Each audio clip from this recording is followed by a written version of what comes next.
Sevgi köyde hiç yanmagandim.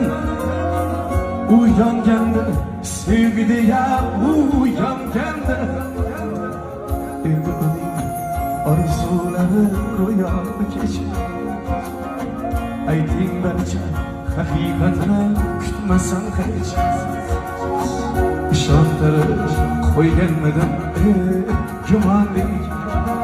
Hamon mendan sovuch kutar qiz qo'qonlik. To'ylar o'tdi biz tomonda davomlik.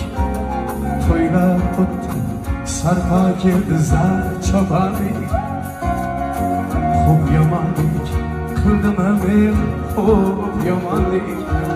Hamon mendan sovuch kutar qiz qo'qonlik.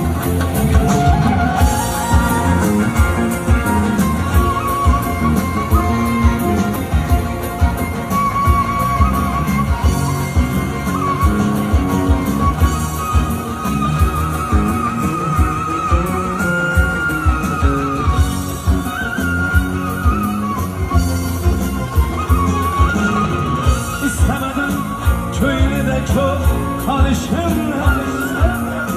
O aytmagan men aytganman nalishimlar. Savchilarni qaytararmish umid bilan.